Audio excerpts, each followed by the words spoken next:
Hello everyone, my name is Miss Gabby, or you can also call me Gabby for short.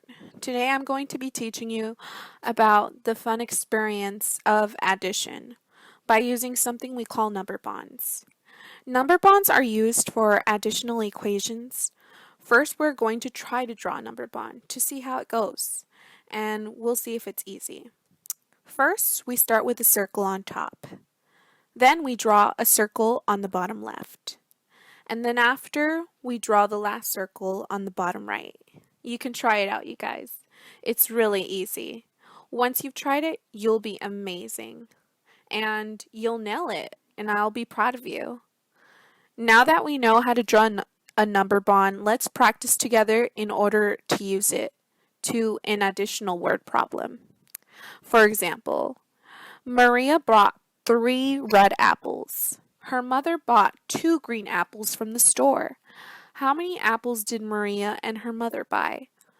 Let's try and draw the apples Maria and her mother brought. We want to get a good picture of how many we have so far. On the number, we are going to plug in the number 3 for the red apples, and we're going to plug in the number 2 for the green apples. Want to know something cool about number bonds? They look like regular addition. I suggest we put on our imaginary glasses.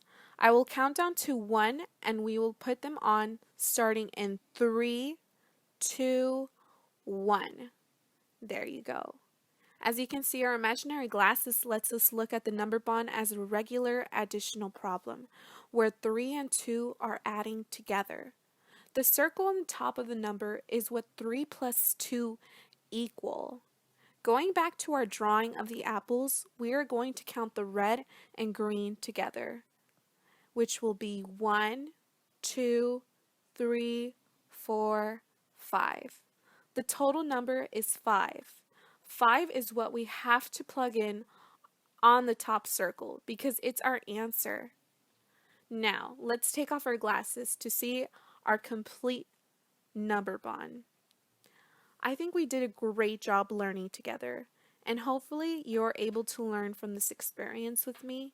I know number bonds can be hard to maintain as you go on learning more about them, but I'm pretty sure you guys can do it. I know all of you are smart, and I am proud of you, if anything. Thank you. I wish you all a good day.